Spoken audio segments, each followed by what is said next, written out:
Hi hello ನಮಸ್ಕಾರ. ಎಲ್ಲರೂ ಹೇಗಿದ್ದೀರಾ? ಎಲ್ಲರೂ ಚೆನ್ನಾಗಿದ್ದೀರಾ ಅಂತ ಭಾವಿಸ್ತಾ ಇದ್ದೀನಿ. ಸೊ ಬನ್ನಿ, ಇವತ್ತು ಮ್ಯಾಂಗೋ ಸೀಸನ್ ಇನ್ನೇನು ಮುಗ್ದೇ ಹೋಗ್ತಾ ಇದೆ. ಸೊ ಮುಗಿಯೋಷ್ಟರಲ್ಲಿ ಈ ಕೇಕ್ನ ಒಂದ್ಸತಿ ಟ್ರೈ ಮಾಡಿ. ಸೊ ಏನು ಸ್ಪೆಷಲು ಅಂತಂದರೆ, ನಾನು ಈ ಮ್ಯಾಂಗೋ ಕೇಕ್ನ ರವೆಯಿಂದ ಮಾಡ್ತಾ ಇದ್ದೀನಿ. ಸೊ ಮೈದಾ ಹಿಟ್ಟಿಂದ ಕೂಡ ನಾನು ಒಂದ್ಸತಿ ಮಾಡಿದೆ, ಗೋಧಿ ಹಿಟ್ಟಿಲ್ಲಿ ಮಾಡಿದ್ದೆ, ಅಷ್ಟೊಂದು ಟೇಸ್ಟಿ ಅಂತ ಅನಿಸ್ಲಿಲ್ಲ. ಬಟ್ ರವೆಯಲ್ಲಿ ಮಾಡಿದಾಗಂತೂ ಸೂಪರ್ ಟೇಸ್ಟಿಯಾಗಿ ಬಂದಿತ್ತು. ಸೊ ಕೆಲವೊಂದು ಮಿಸ್ಟೇಕ್ಸ್ನೊಂದಿಗೆ ನಮ್ಮ ಮುಂದಿನ ರೆಸಿಪಿ ಕೂಡ ಹೋಗ್ತಾ ಇರುತ್ತೆ. ಸೊ ಹೇಳ್ತೀನಿ ಯಾವ ರೀತಿ ಮಾಡೋದು ಅಂತ. ಫಸ್ಟ್ ನಾವು ಮ್ಯಾಂಗೋಸ್ನ ನಾವು ಪೇಸ್ಟ್ ಮಾಡಿ ಇಟ್ಕೊಳ್ಬೇಕು. ಇದೇ ನಮ್ಮ ಮೇನ್ ಇಂಗ್ರೀಡಿಯೆಂಟ್ ಆಗಿರೋದ್ರಿಂದ. ನೆಕ್ಸ್ಟ್ ಇಲ್ಲಿ ನಾನು ರವೆನ ಒಂದು ಮೆಷರ್ ಕಪ್ಪಲ್ಲಿ 2 ಕಪ್ ಅಷ್ಟು ರವೆನ ನಾನು ಸೇರಿಸ್ಕೊಳ್ತಾ ಇದ್ದೀನಿ. ಇದು ಮಾಮೂಲಿ ನಾರ್ಮಲ್ ಮೀಡಿಯಂ ರವೆ ಬರುತ್ತಲ್ಲ, ಅಂದ್ರೆ ಬನ್ಸಿ ರವೆ ಅಲ್ಲ, ಸಿರೋಟಿ ರವೆ ಅಲ್ಲ, ಮೀಡಿಯಂ ರವೆ ಬರುತ್ತಲ್ಲ, ಆ ರವೆನ ನಾನು 2 ಕಪ್ ತಗೊಂಡು, ನೀವು ಇದನ್ನ ಬೇಕು ಅಂತಂದ್ರೆ ಮಿಕ್ಸಿಗೆ ಹಾಕ್ಕೊಳ್ಳಿ, ಇಲ್ಲ ಅಂತಂದರೆ ಹಂಗೆ ಕೂಡ ಯೂಸ್ ಮಾಡ್ಬೋದು. ಬಟ್ ನಾನಿವಾಗ ಒಂದು ಸ್ವಲ್ಪ ಜಾಸ್ತಿ ಅಂದರೆ ರವೆ ಥರ ಜಾಸ್ತಿ ಇರುತ್ತಲ್ಲ, ಅದಕ್ಕೋಸ್ಕರ ನಾನಿವಾಗ ಲೈಟಾಗಿ ಮಿಕ್ಸಿ ಕೂಡ ಮಾಡ್ಕೊಳ್ತಾ ಇದ್ದೀನಿ ಅದನ್ನು. ಸೊ ಸಿಂಪಲಾಗಿ ಒಂದು ಸ್ವಲ್ಪ ರವೆ ಥರ ಇದ್ರೂ ನೋ ಪ್ರಾಬ್ಲಮ್, ಸ್ವಲ್ಪ ಮಿಕ್ಸಿ ಮಾಡ್ಕೊಳ್ಳೋದು ಅಷ್ಟೇ, ಗ್ರೈಂಡ್ ಮಾಡ್ಕೊಂಡ್ರೆ ಆಗುತ್ತೆ. ಸೊ ಓಕೆ, ಪರ್ಫೆಕ್ಟ್ ಆಗಿದೆ. ಇವಾಗ ಒಂದು ಬೌಲ್ ತೊಗೊಂಡು ಇದನ್ನು ಹಾಕ್ಬಿಟ್ಟು, ನೀವು 2 ಕಪ್ ರವೆಗೆ 1 ಕಪ್ ಅಷ್ಟು ಮ್ಯಾಂಗೋ ಪ್ಯೂರಿ ತೊಗೊಂಡಿದ್ದೀರಾ. ನೆಕ್ಸ್ಟ್ ಇಲ್ಲಿ 3/4 ಕಪ್ ಅಷ್ಟು ಶುಗರ್ನ ತೊಗೊಂಡಿದ್ದೀನಿ. ನೀವು ಈ ಪ್ಲೇಸಲ್ಲಿ ಬೆಲ್ಲ ಕೂಡ ತೊಗೊಳ್ಬೋದು, ಬಟ್ ಕಲರ್ ಚೇಂಜ್ ಆಗುತ್ತೆ ಅಷ್ಟೇ, ಸೇಮ್ ಟೇಸ್ಟೇ ಬರುತ್ತೆ. ನನಗೆ ಬೆಲ್ಲ ಪುಡಿ ಇರಲಿಲ್ಲ, ಸೊ ಅದಕ್ಕೋಸ್ಕರ ನಾನು ಶುಗರ್ನೇ ಯೂಸ್ ಮಾಡ್ತಾ ಇದ್ದೀನಿ. ಈಗ ಶುಗರ್ ಪೌಡರ್ನು ಕೂಡ ಹಾಕ್ಬಿಟ್ಟು ನೀಟಾಗಿ ಮಿಕ್ಸ್ ಆಗೋ ಥರ ಮಿಕ್ಸ್ ಮಾಡಿಕೊಂಡು, ನೀವು ಪ್ಯೂರಿ ಮಾಡಿ ಇಟ್ಕೊಂಡಿರೋಂಥ ಮ್ಯಾಂಗೋ ಇದೆಯಲ್ಲ, ಇದನ್ನು ಕೂಡ ಹಾಕ್ಕೊಂಡು ನೀಟಾಗಿ ಮಿಕ್ಸ್ ಮಾಡ್ಕೊಳ್ಬೇಕು. ಫಸ್ಟ್ ಪ್ಯೂರಿ ಏನಿದೆಯಲ್ಲ ಅದನ್ನು ಹಾಕ್ಬಿಟ್ಟು ಮಿಕ್ಸ್ ಮಾಡ್ಕೊಳ್ಳಿ. ಅದಾದಮೇಲೆ ನೀವು ನೀರು ಇಲ್ಲ ಹಾಲನ್ನ ಕೂಡ ಆ್ಯಡ್ ಮಾಡ್ಕೊಬೋದು. ನೀರು ಆ್ಯಡ್ ಮಾಡ್ಬೋದು, ಅಂದರೆ ನಿಮ್ಗೆ ಸ್ವೀಟ್ನೆಸ್ಸು ಮ್ಯಾಂಗೋ ಯಾವ ಥರ ಇದೆ ಅದನ್ನು ನೀವು ನೋಡಿಕೊಂಡು ಶುಗರ್ನ ಸೇರಿಸ್ಕೊಳ್ಳಿ, ಆಯಿತಾ. ಇದು ಮಿಲ್ಕು ಸ್ವಲ್ಪ ಜಾಸ್ತಿನೇ ಹಿಡಿಯುತ್ತೆ, ನೋಡ್ಕೊಂಡು ಮಿಕ್ಸ್ ಮಾಡ್ಕೊಳ್ತಾ ಇರಿ. ಒಂದೇ ಸತಿ ಹಾಕ್ಬಿಡ್ಬೇಡಿ. ನಾನು ಒಂದು 3 ಟೈಮ್ಸ್ ಅಷ್ಟು ಹಾಕಿದ್ದೀನಿ. ನಮ್ಮ ಕನ್ಸಿಸ್ಟೆನ್ಸಿ ಯಾವ ಥರ ಇರಬೇಕು ಅಂದರೆ, ಮೇಲಿಕ್ಕೆ ಈ ಥರ ವಿಸ್ಕ್ ಮಾಡ್ತಿದ್ದೀವಲ್ಲ, ಅದನ್ನ ಮೇಲಿಕ್ಕೆ ಎತ್ತಿದ ತಕ್ಷಣ ಹಿಟ್ಟೇನಿದೆ ಅದು ಜಾರಿ ಕೆಳಗಡೆ ಬರಬೇಕು. ಅವಾಗ ಪರ್ಫೆಕ್ಟ್ ಆಗಿರುವಂಥ ಕನ್ಸಿಸ್ಟೆನ್ಸಿ ನಂಗೆ ಪರ್ಫೆಕ್ಟ್ ಅಂತ ಅನ್ನಿಸ್ತು. ನಾನಿವಾಗ ಒಂದು 3/4 ಕಪ್ಪಲ್ಲಿ ಒಂದು ಅರ್ಧ ಭಾಗ ನಾನು ಇದಕ್ಕೆ ಆಯಿಲ್ನ ಸೇರಿಸಿದ್ದೀನಿ. ಇದು ಯಾವುದೇ ಫ್ಲೇವರ್ ಇಲ್ಲದೆ ಇರೋಂಥ ರಿಫಂಡ್ ಆಯಿಲ್ ಆದರೆ ಓಕೆ, ಬೇರೆ ಫ್ಲೇವರ್ಸ್ ಇದೆ ಅದೇ ಫ್ಲೇವರ್ ಹೊಡಿತಾ ಇರುತ್ತೆ. ನೆಕ್ಸ್ಟ್ ಇಲ್ಲಿ ಚಕ್ಕೆ ಪೌಡರ್ನ ಹಾಕೊಳ್ತಾ ಇದ್ದೀನಿ, ಟೇಸ್ಟ್ ತುಂಬಾನೇ ಚೆನ್ನಾಗಿರುತ್ತೆ. ನೆಕ್ಸ್ಟ್ ಇಲ್ಲಿ ಬೇಕಿಂಗ್ ಸೋಡಾ, ಬೇಕಿಂಗ್ ಪೌಡರ್ ಹಾಕೊಳ್ತಾ ಇದ್ದೀನಿ. ಇದು ಕೂಡ ಅಷ್ಟೇ ಒಂದು 1/4 ಸ್ಪೂನ್ ಅಷ್ಟು ಹಾಕೊಳ್ತಾ ಇದ್ದೀನಿ. ನನಗೆ ಮ್ಯಾಂಗೋ ಸ್ಮೆಲ್ ಅಷ್ಟೊಂದು ಚೆನ್ನಾಗಿಲ್ಲ, ಅದಕ್ಕೋಸ್ಕರ ನಾನಿಲ್ಲಿ ಇದು ಪೈನಾಪಲ್ ಎಸೆನ್ಸ್ನ ಇದಕ್ಕೆ ಸೇರಿಸ್ಕೊಂಡು ನೀಟಾಗಿ ಮಿಕ್ಸ್ ಮಾಡ್ಕೊಳ್ತಾ ಇದ್ದೀನಿ. ಇವಾಗ ನಾವೆಲ್ಲಿ ಕೇಕ್ ಮಾಡ್ತೀವಲ್ಲ, ಆ ಮೋಲ್ಡ್ನ ತಗೊಂಡು ಸ್ವಲ್ಪ ಆಯಿಲ್ ಹಾಕೊಂಡು ಇದಕ್ಕೆ ನೀಟಾಗಿ ಸ್ಪ್ರೆಡ್ ಮಾಡ್ಕೊಳ್ಳೋಣ. ಸ್ಪ್ರೆಡ್ ಮಾಡ್ಕೊಂಡಿದ್ದಾದ್ಮೇಲೆ ನಾನು ಇವಾಗ ಸ್ಟವ್ ಮೇಲೂ ತೋರಿಸ್ತಾ ಇದ್ದೀನಿ, ಹಾಗೆ ನಾನು ಏರ್ ಫ್ರೈರಲ್ಲಿ ತೋರಿಸ್ತಾ ಇದ್ದೀನಿ, ಓವೆನಲ್ಲಿ ತೋರಿಸ್ತಾ ಇಲ್ಲ, ಏರ್ ಫ್ರೈರಲ್ಲಿ ಕೂಡ ತೋರಿಸ್ತೀನಿ ಯಾವ ಥರ ಕೇಕ್ ಇರುತ್ತೆ ಡಿಫ್ರೆನ್ಸು ಅಂತ ಅಂದ್ಬಿಟ್ಟು. ಸೊ ಈ ಥರ ಸಾಲ್ಟ್ ಹಾಕ್ಕೊಂಡಿದ್ದೀನಿ. ಸಾಲ್ಟ್ ಹಾಕಿದ್ಮೇಲೆ ಒಂದು ಸ್ವಲ್ಪ ಪ್ರೀ ಹೀಟ್ ಆಗಲಿ ಅಂತ ಹಾಗೆ ಬಿಟ್ಟಿದ್ದೀನಿ. ನೋಡ್ತಿರ್ಬೋದು ನನ್ನ ಹತ್ರ ಓವೆನ್ ಇದೆ, ಬಟ್ ಅದರಲ್ಲಿ ನಾನು ವೈರ್ ತುಂಬ ಲಾಂಗ್ ಇಲ್ಲ ಅಂತ ನಾನು ಅದರಲ್ಲಿ ಏನು ಮಾಡ್ತಾ ಇಲ್ಲ. ನಿಮಗೆ ಇದರಲ್ಲಿ ಎಲ್ಲರ ಹತ್ರ ಇದು ಏರ್ ಫ್ರೈಯರ್ ಇರುತ್ತಲ್ವ, ಅದರಲ್ಲೂ ಕೂಡ ನೀವು ಈಸಿಯಾಗಿ ಕೇಕ್ ಮಾಡ್ಕೊಬೋದು, ಅದು ಇನ್ನೂ ಬೇಗನೆ ಆಗುತ್ತೆ. ಅದರಲ್ಲೂ ಕೂಡ ನಿಮಗೆ ತೋರಿಸ್ತೀನಿ. ನಾನು ಇವಾಗ ಫಸ್ಟ್ ಇದು ನಾರ್ಮಲ್ ಆಗಿ ಏನು ಸ್ಟವ್ ಮೇಲೆ ಮಾಡ್ತೀವಲ್ಲ ಆ ಕೇಕ್ನ ನಿಮಗೆ ಶೇರ್ ಮಾಡ್ತಾ ಇದ್ದೀನಿ. ಸೊ ಈ ಥರ ಮೋಲ್ಡ್ಗೆ ಹಾಕ್ಕೊಂಡು ಏರ್ ಬಬಲ್ಸ್ ಎಲ್ಲ ಹೋಗೋ ಥರ ಈ ಥರ ಟ್ಯಾಪ್ ಮಾಡ್ಕೊಳ್ಳಿ. ಟ್ಯಾಪ್ ಮಾಡ್ಕೊಂಡಿದ್ದಾದ್ಮೇಲೆ ಇವಾಗ ಫ್ರೀ ಹೀಟ್ಗೆ ಇಟ್ಕೊಂಡಿರುವಂಥ ಸಾಲ್ಟ್ ಮೇಲೆ ಇದನ್ನ ಇಟ್ಬಿಟ್ಟು ಮುಚ್ಚಿಬಿಡೋದು ಅಷ್ಟೇ. ಸೊ ಇದನ್ನೇನು 30 ಮಿನಿಟ್ಸ್ ನೀವು ನಿಜವಾಗ್ಲೂ ಪಕ್ಕ ಟೈಮಿಂಗ್ಸ್ ಇಟ್ಕೊಂಡ್ಬಿಡಿ. 30 ಮಿನಿಟ್ಸ್ವರೆಗೂ ಇದನ್ನೇನು ಅಲ್ಲಾಡ್ಸಕ್ಕೆ ಹೋಗಬೇಡಿ. ಸೊ ಅಲ್ಲಿವರೆಗೂ ಆರಾಮಾಗಿ ಬಿಟ್ಬಿಡಿ, ಆಯಿತಾ. ಮೀಡಿಯಂ ಫ್ಲೇಮ್ ಇಲ್ಲ ಸಿಮ್ಮಲ್ಲಿ ಇಟ್ಬಿಟ್ಟು ಬಿಟ್ಬಿಡಿ. ಇವಾಗ ನಾನು ಒಂದು ಗ್ಲಾಸ್ ಬೌಲಲ್ಲಿ ಮಿಕ್ಕಿರೋದೇನಿತ್ತಲ್ಲ ಅದನ್ನ ಏರ್ ಫ್ರೈಯರ್ಗೆ ಇಟ್ಕೊಳ್ಳೋಣ ಅಂದ್ಬಿಟ್ಟು ಇಟ್ಕೊಳ್ತಾ ಇದ್ದೀನಿ. ಇದನ್ನು ಕೂಡ ಸೇಮ್ ಆಯಿಲ್ನ ಸ್ಪ್ರೆಡ್ ಮಾಡಿಬಿಟ್ಟು, ಸೊ ಈ ಥರ ಹಾಕ್ಬಿಟ್ಟು ಏರ್ ಬಬಲ್ಸ್ ಹೋಗೋ ಥರ ಮಾಡಿಕೊಂಡು ಈ ಥರ ಏರ್ ಫ್ರೈಯರಲ್ಲಿ ಪ್ರೀ ಹೀಟ್ ಮಾಡ್ಕೊಂಡಿದ್ದೆ 1 ಮಿನಿಟ್ ಅಷ್ಟೊತ್ತು ನಾನು. ಸೊ ಇದನ್ನು ಏನು ಮಾಡ್ತೀನಿ ಅಂದರೆ, ಇದು 20 ಮಿನಿಟ್ಸ್ಗೆ ರೆಡಿ ಆಗಿಬಿಡುತ್ತೆ, ಅದು 30 ಮಿನಿಟ್ಸ್ ಬೇಕಾಗುತ್ತೆ. ಪರ್ಫೆಕ್ಟ್ ಟೈಮಿಂಗ್ಸ್ ಇದು.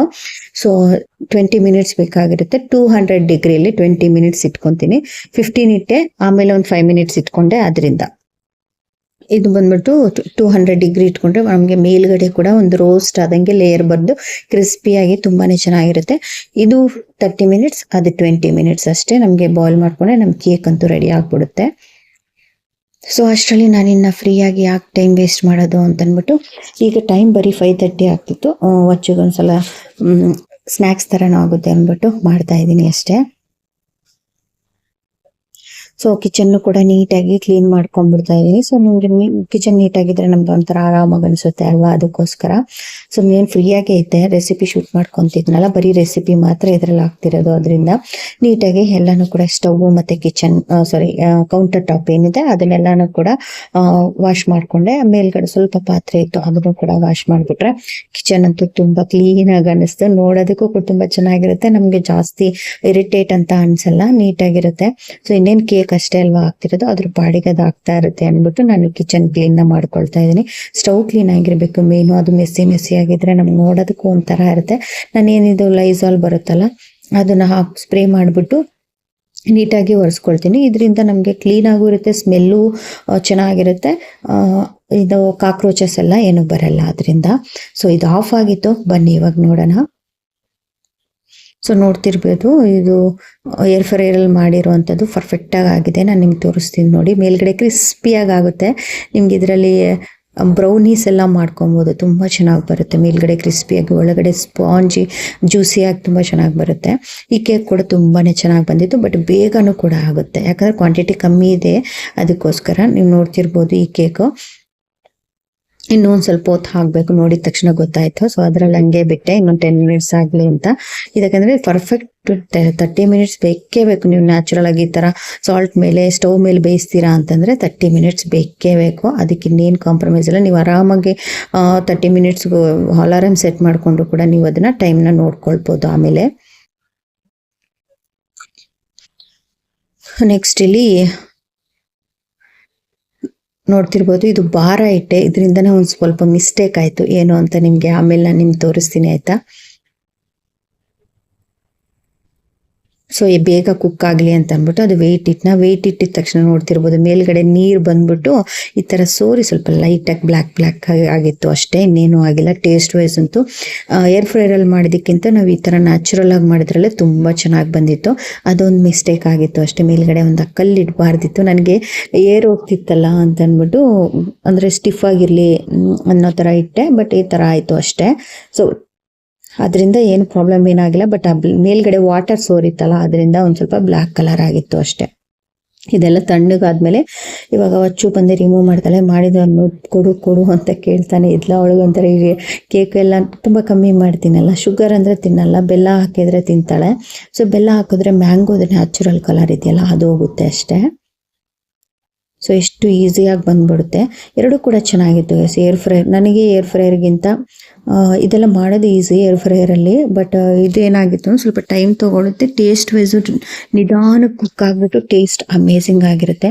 ನೀವು ನೋಡ್ತಿರ್ಬೋದು ಕಟ್ ಮಾಡಿದ್ಮೇಲೆ ಒಳಗಡೆ ಯಾವ ಥರ ಇದೆ ಅಂದರೆ ಸ್ಪಾಂಜಿ ಥರ, ನಮಗೆ ಸೇಮ್ ಅಂಗಡಿಲಿ ಮಾಡ್ತೀವಲ್ಲ ಅದೇ ರೀತಿ. ಆಮೇಲೆ ಇನ್ನೊಂದು ನೋಡ್ಕೊಬೇಕು, ಮ್ಯಾಂಗೋ ಸ್ಮೆಲ್ ಇದೆಯಲ್ಲ, ಮ್ಯಾಂಗೋದು ಅದು ಚೆನ್ನಾಗಿರೋ ಥರ ಇರಬೇಕು.